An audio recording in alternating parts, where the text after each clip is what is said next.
This is Tom Needham, and you're listening to The Sounds of Film, and I'm so excited to have on the phone with us right now John Perkins. He's a writer.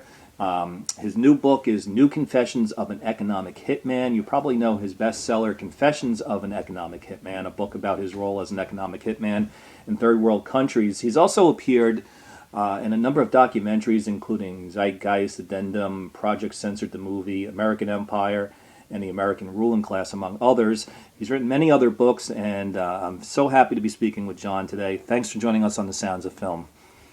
My pleasure, Tom. Oh, John, there's so much I want to ask you. First off, for those listeners who maybe don't understand what an economic hitman is, can you just give us a brief introduction to the concept? Yeah, I think it's fair to say that the economic hitman really created the world's first truly global empire, primarily through debt.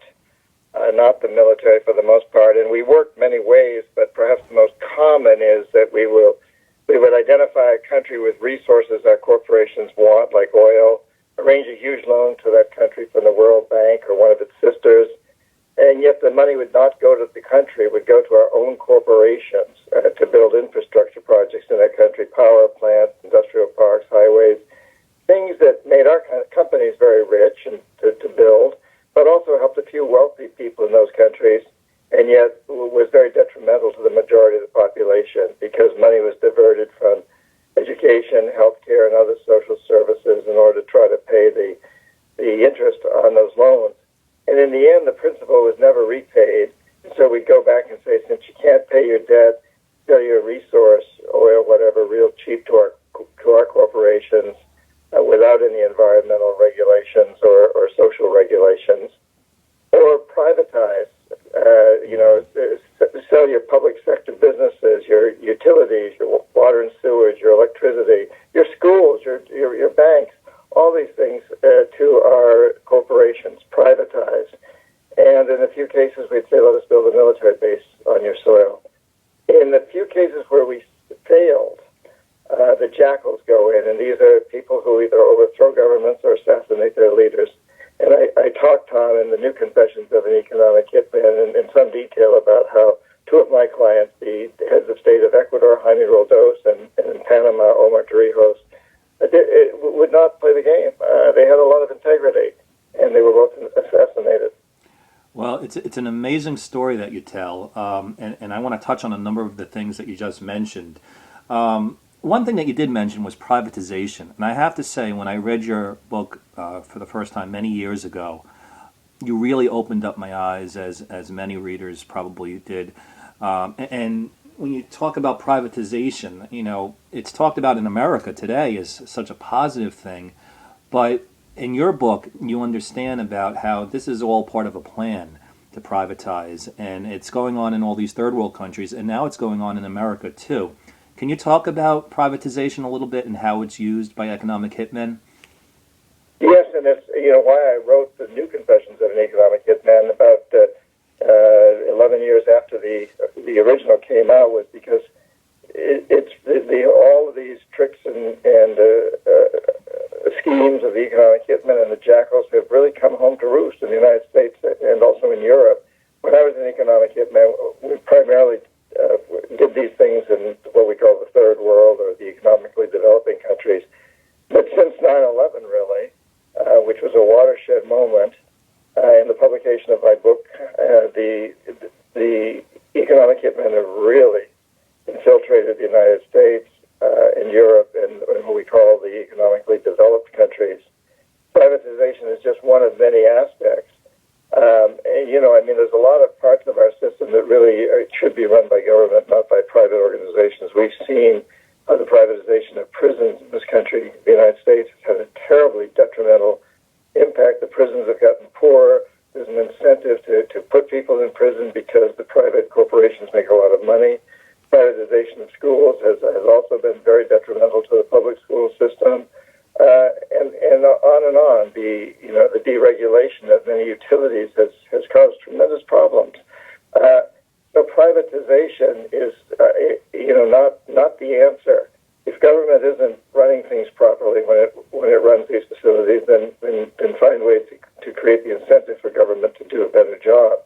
But privatization puts tremendous more power power, economic power and political power, often in the hands of a very few extremely wealthy individuals who are motivated only by the profit motive, and not by any desire to do public good. Yeah, and one of the things that's so alarming in your new book is you kind of indicated that in the first book you were one of a few people going out there in the world. I'm sure there were a number, but you were special in terms of your role as an economic hitman. And today, as you kind of alluded to already, even in our own country, there's many economic hitmen. You even said that a lot of these people probably hold respectable titles and have jobs that we kind of respect. Who are some of these people in our country doing the work that you're talking about, and what kind of job titles do they have? Well, yeah, and I had a good job title. I was chief economist at a consulting firm, but really I was a con artist to try to con these countries into accepting these debts. Today in the United States, we not only have the people doing what I did, which was relatively generic, where I was trying to get business to U.S. corporations. I didn't really care whether it was Bechtel or Halliburton or Brown and Root or General Electric or Westinghouse or who, as long as it was a U.S. corporation. Today, those same people are out there working for the World Bank and U.S. Agency for International Development.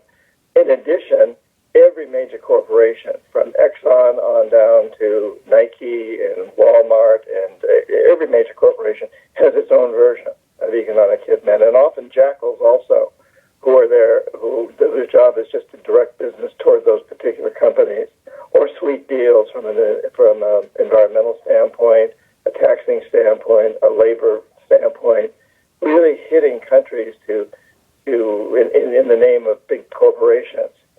And besides that, now in the United States, we have it's huge numbers of people that often go by the names of political consultant or political advisor. They're in essence lobbyists for big corporations. Many of them were former senators or representatives in either state or the National Senate or House of Representatives. These are people who've had very, very powerful positions in government, and when they get done in government, first of all, their campaigns were financed by corporations, and they knew that if they lost the election or decided not to run in the future, they could get very lucrative jobs as consultants for big corporations, essentially working as lobbyists. So what we find is that these corporations have tremendous power. And we're going through this presidential election, but it's important to know that the president's powers are very limited, and often limited because of the power of the big corporations. Wow. You kind of touched on this a little bit already, but one of the major concepts that you talk about as the role of an economic hitman is for countries to take on huge amounts of debt. And then you get into the role of the IMF and the World Bank, but that always the real end goal is to hopefully destroy these countries in terms of their economic situation, so that everyone then can go in, whether it's business or whoever, and kind of scoop up all the assets or the valuable entities in that country or privatize things. Can you go into that just a little bit more? Because I think a lot of times when Americans watch the news and they hear that America is giving aid or that the World Bank is giving aid to a country, they think of it as sort of a positive thing. And you bring up that there's some other alternative motive for this that a lot of people don't realize. In general, the vast majority of our aid, whether it's from the United States Agency for International Development or from the World Bank or one of the other organizations, the majority of that aid is going to increase the power and profitability of big corporations. It's not done altruistically. There are exceptions. Some aid is done altruistically. If there's a tsunami someplace or a bad hurricane and we send aid in to help those countries, some of that aid at least does go to help the people, although even in that case, a lot of it will go toward helping big corporations make profits. So I think that, we need to be very, very skeptical of these things. I am not by any means opposed foreign aid or helping other countries, but I am opposed to the way that it's used today to help big corporations. We should be in a position when countries are in dire straits, when they need help, to genuinely go in and help the poorest of the poor. That's usually not the motivating factor, unfortunately. And we can also to see how so many of our laws that we call free trade agreements like NAFTA and CAFTA and now TPP and TTIP are there to really just enhance the power and profitability of big corporations. You know, the immigrant, what we call the immigrant problem in the United States from Central America, is to a very large degree caused by these very outrageously lopsided, quote, free, unquote, trade agreements. We could go into that in more detail, but it is the single greatest cause of what we call the immigration problem. And of course, we know in the Middle East, the immigration problem that's sweeping through Europe now is to a very large degree caused by the wars and the tremendous suffering that's going on through countries in the Middle East. One of the most startling things in both Confessions of an Economic Hitman and also the new Confessions of an Economic Hitman that you referred to already is the role of jackals. This is serious stuff. This is life and death kind of stuff going on. If countries get out of line, if they don't pay their loans, there's blood to pay. Can you explain exactly, what jackals do and what can happen to people who don't want to play by the rules? Yeah, and just to clarify, I'd like to make it clear to people that when we talk about these two different books, Confessions of an Economic Hitman and the New Confessions, there's no reason to buy the old Confessions. Just buy the new one because it's got most everything that was in the old one, right, all updated, plus a whole new section, 15 new chapters that talk about what we all can do to change this, turn it around. And the old book didn't have it. So just to make, because sometimes people think that you got to buy the other book first and then read the second book. In this case, that's not true. Just buy the second book, New Confessions. That's a good point. But don't spend money on both. Unfortunately, we have tremendously abused our power around the world, and by our, I mean the United States. And most Americans don't understand the amount of resentment that causes. I'm an extremely patriotic American. My relatives fought in the Civil War, yes, but also the Revolutionary War. I go back more than 300 years in this country. I'm very sad and upset by the way we've done things, we've missed an opportunity to really, truly spread democracy and our form of capitalism, which was once a pretty good form. It's deteriorated terribly. But this jackal business is something we've admitted to. We've admitted, our government's admitted to overthrowing the government of Salvador Allende in Chile, of Arbenz in Guatemala, of Mossadegh in Iran, of Diem in Vietnam, of Lumumba in the Congo. Most recently, about 4 years ago, we overthrew the president of Honduras, President Zelaya, because he went up against Dole and Chiquita, two big companies. We have a very, very long history of this, and it's very unfortunate because it causes tremendous resentment. And as a side, it opens the door for the Chinese to come in. A lot of these countries are saying, hey, if we're going to have someone help build our highways and give us loans, we'd rather have the Chinese than the Americans because so far they've never assassinated one of our leaders. Maybe they will in the future, we don't know, but they haven't done it, and we do know that the United States has. And I think that's very sad, very disturbing, and something that we must change, Tom. We loyal Americans must turn this thing around. Yeah. We're speaking with John Perkins, the author of New Confessions of an Economic Hitman. And along the same lines of what you were just talking about, I'm sure you've heard of General Smedley Butler and his story, and he once famously said that war is a racket. There's a disturbing case made in your book that that the real reason, not in all cases, but in many situations, that the U.S. military does get involved in conflicts around the world is very often tied into this business of what the economic hitmen are up to. And not whatever excuse the corporate media is telling us. This would be shocking to a lot of people who, like yourself, are patriotic and just generally believe that when the U.S. military is engaged somewhere, that it's for patriotic reasons. But your book tells us otherwise. Can you explain that a little bit? Well, let's face it, war is good business for some corporations. You and I may think we lost the war in Vietnam, but a lot of executives and business owners, big-time business owners, what they call the corporatocracy, made huge amounts of money in Vietnam, and they're making huge amounts of money in the conflicts in the Middle East and Africa today. And so much of when we go to war is because these corporations really wanted, increase their business portfolios in those parts of the world. And I think that's a very, very important thing for us to understand as Americans. We've really created a global death economy. And to a large degree, that is based on the military. Roughly 21 cents on every dollar that any American pays in taxes goes to the military directly. And another 20 to 30 cents goes to the military-industrial complex sort of indirectly. Roughly half of our tax money. That's outrageous. The other side of the death economy is that it's an economy that's based on ravaging the earth, destroying the very resources upon which the economy depends. We really need to turn that around and create what I call a life economy, an economy that's based on cleaning up pollution.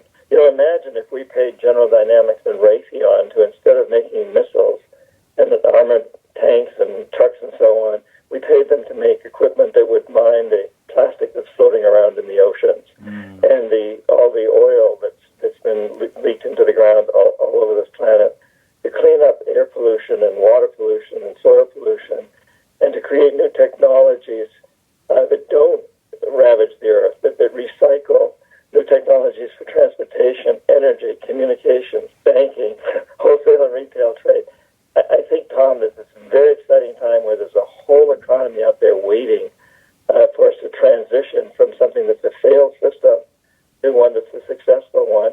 And incidentally, the best way to do away with most terrorism is to getting away with the causes behind terrorism, which in most cases is desperation. Yes, there may be fanatics out there running these things, and some of them are wealthy, like Osama bin Laden, but people don't follow those fanatics unless they feel desperate and don't know where else to turn, and we need to do away with the causes of desperation. Well, one of the things that's becoming more and more true is that there's a growing number of desperate people in America. As you said earlier, one of the interesting things about your new book is that a lot of these techniques that the economic hitmen have, put on other countries for many, many years, now, as you said, this stuff is starting to happen in America, and it's not going to make things better. Can you give us some specific examples so that if people are listening, they can start to recognize these things when they see them, when they hear about them, when they read about them? What's going on in America right now that you think really best represents the work of the economic hitmen right here on our own soil? Well, here's a statistic that I think is very telling. Since the end of the recession in 2009, 95% of all the income generated in the United States has gone to 1% of the population, while 90% of us have gotten poorer since 2009. I mean, that's a pretty frightening statistic. The average American gets $1 out of every $1 billion generated in the U.S. economy. The rest of it goes to the very wealthy. A year ago, the statistic was that 85 individuals had as much wealth as half the world's population. This year it's dropped down to 62 individuals. The rich are getting outrageously rich. And one more statistic, less than 5% of us live in the United States, and we consume just about 30% of the world's population. And we know that of that 5%, 1% of that 5% consumes most of it. Well, half the world's population is starving or on the verge of starvation. That's not a model. It can't continue. China, with 19% of the world's population, cannot emulate that model. It's not a model. It cannot emulate that system. Nor can Russia, nor can Brazil, nor can India. Nobody can. And we need to face it. It's a failed system. It's not a model. Yet we in the United States are still looked at around the world as the leader. So it behooves us to create a new model, what I call a life economy, that will turn this around, and the world will follow it. If we can create this model, others will buy into it. The Brazilians, the Indians, the Chinese, they'll have no choice but to buy into it, and they'll see that it works. So I'm enthusiastic that we in the United States have a tremendous opportunity, because we're still looked at as the world leaders, to turn this thing around and create something that our Well, that sounds very promising, but you're not alone in your critique of corporate power. Obviously, as you kind of hinted at, there was Occupy Wall Street. Best-selling writer Chris Hedges writes a lot about the corporate coup d'état that's taken place in America. You even have Bernie Sanders talking about the role of corporations in politics. But, few people are talking about what you get into in the book, which is that it's one thing to criticize corporate power and its role in society, but that if one really starts to interfere with corporate power, then it can be quite dangerous. I think Americans do understand at this point that there's greed, and there's great greed, and people realize that maybe it's ruining our system. But do people really understand the danger, the situation that if they interfere with this power, that the consequences could be great? Well, I know I'm not quite in agreement with that statement, Tom. I think that it depends on how you do it. Yes, if you confront corporations head on, perhaps. But I think more important is for us to understand that we actually have a tremendous amount of power over corporations. And we all do need to interfere with them, but we interfere with them by expressing ourselves in the voting booth of the marketplace. The marketplace is a democracy if we use it that way. And I think about how when I was in college, there was apartheid in South Africa, and we boycotted, a very small number of people actually boycotted corporations that supported apartheid, and they changed. Yeah, that's true. The Charles River, when I went to school, business school in Boston, was so foully polluted you couldn't walk beside it. Rivers were on fire in the Midwest, and we forced corporations to change that. Again, a fairly small number of people, to hire more women and other minorities. Things have changed. Corporations have to listen to us. They depend on us to buy their goods and services. So we the consumer, have a tremendous amount of power, and also those who invest in companies or who have pension funds. That's a lot of power there, and we need to recognize that these corporations are not evil. They're just people. They're organizations. And, they're really just there's really two kinds of reality. There's the actual reality of an automobile, let's say. And then there's an imagined reality of the company that produces the automobile. It's just the way its owners define it. It's what that company is, and what its goals are. Imagine human beings are the only ones who know about who are deeply influenced by this imagined reality. Our culture is imagined to a large degree. Our laws are created around imagined concepts, and then they impact reality by being codified. The borders between countries are imagined and then codified by law. And our whole economic system is one that's been imagined, and the driving force behind it today is that the only responsibility of business is to maximize profit. That's a lousy concept. The responsibility of business should be to make a decent rate of return for investors so you can invest in these new technologies that will make the world a better place, but also to serve the public interest. Corporations should be there to serve us, the people, not a few very, very wealthy. And we need to turn that concept around, and I'm excited by the prospect of doing that. Well, how does one do that, though? I'm sure you've seen the movie The Corporation, and I saw an interview with you not too long ago where you talked about how most of the CEOs and people in corporations that you meet are actually very nice people, and that when you give talks to different companies, they all seem open to the ideas that you're talking about. But as you said a second ago, the problem is the system, that if you're in one of those positions, one is required to seek profit. That's I know a lot of managers of big corporations that want to do a better job, that want to be greener, but they're afraid that if they lose half a percentage of market share, their stockholders, their most powerful stockholders, will get them fired. So what they want is for every one of your listeners to send emails. Every one of your listeners should pick a company, Monsanto, Exxon, Walmart, Nike, whatever, and get all of your friends on Facebook and Twitter and your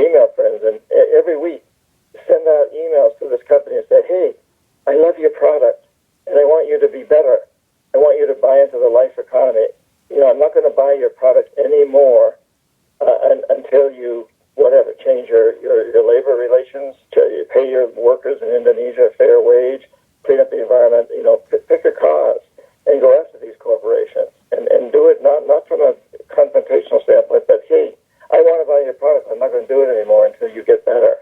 And they'll listen. That's what they want. The CEOs want to see that. Then they can take that to their major stockholders and say, hey, these are our customers. We've got to listen. Beyond that, in the New Confessions of an Economic Hitman, the whole last section of the book is a pretty extensive strategy for what every one of us can do. There are lists of what students can do and retired people can do and people between retired and student can do and corporate executives and investors. There's these lists of very specific things that we all can do. You can pick any one of them. But the important thing is for us all to realize that in a democracy, we all need to act, and we need to understand that this is our responsibility. Our leaders are not going to do it. They're controlled by the big corporations. We need to convince those corporations to convince our leaders that we need to create a new system. Well, one of the things is, just to backtrack a little bit, and you're right, there is a lot of positive advice at the end of your book that I recommend that our listeners check out. But going back to the book for a second, I thought for sure by now there would be some major Hollywood film. I don't know if, I'm sure there was some kind of deal. I don't know if it's still coming down the peak. But this is a dramatic story. It's a story of your life, and there's a lot of drama. There's a lot of danger. In the new book, there's an interesting story you tell about a time where you thought that you might have been food poisoned. I mean, this is part of what makes reading the book fun, as you're learning all this valuable information. But I've heard you answer this question a lot of times, but I'm sure a lot of our listeners are wondering, why are you allowed to go out and tell this story? Why is your life not in danger? And if you can just give us that answer, I know you've told it before, but... Well, yeah, Tom, I started writing a book back in the early 80s after I quit being an economic hitman, and I wanted it to be an expose. I contacted a lot of other people that had been in my business and wanted to include their stories, and very quickly I got threatening phone calls, anonymous phone calls, threatening my life and that of my infant daughter. At the same time, I got asked out to dinner by the chairman of the board of a major consulting firm in Boston, a rival of my firm, Stoner Webster. And he said, you got a great resume. You were chief economist at one of our rivals. We'd like to use your resume in our proposals. You won't have to do any work for us, and I'm prepared to write you a check for $500,000 as a consultant's retainer. Just don't write the book.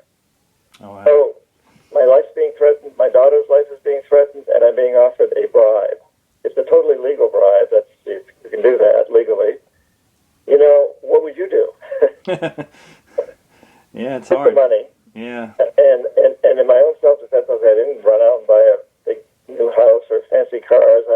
I put the money, I went back into the countries that I'd screwed and started nonprofits like Dream Change and the Pachamama Alliance.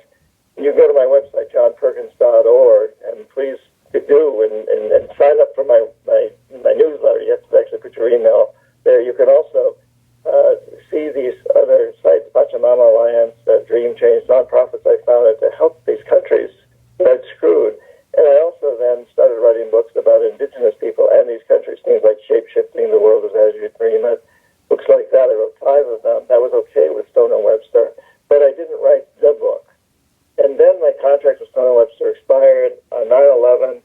I was in the Amazon, but afterwards I flew up to New York, went to Ground Zero, and then I knew I had to write the book.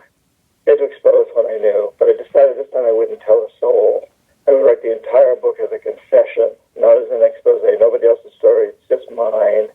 And I wrote the whole book, got it in the hands of a literary agent, a very good one, and he got it out to a bunch of publishers. At that point, it's my insurance policy. It still is. The jackals know that if they kill me, if something strange happens to me, I'll be a martyr. The book sales will just skyrocket even more than they already have, and that's exactly the last thing they want to have happen. That's my insurance policy, these books. Well, that's amazing. And, one of the things that I've always appreciated about you from afar is that, you're a best-selling writer and very well known around the world. And yet I've noticed that you seem to make appearances on all different kinds of podcasts, radio shows. You're in many documentaries, a lot of alternative media. And I was wondering, is that part of your philosophy? Like, what is your philosophy in terms of doing press and media and appearing in movies and such? Because it's interesting to me. I want to get the word out. I want to change the world. My commitment, I've got a daughter and I've got an 8-year-old grandson, and I love this planet. I love the plants and the animals, and I love everything about it, and I want to see us turn it around.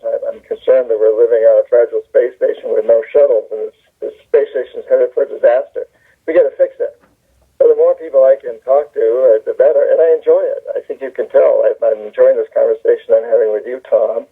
And I'm hoping that people listening to it will go to my website, johnperkins.org, buy the new Confessions of an Economic Hitman, and then get out there every day and take action and enjoy it. Find something that every listener should find something that really appeals to him and her.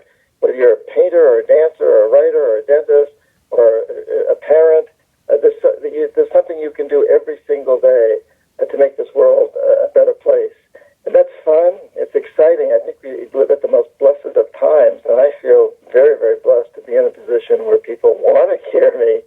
And I'm just starting.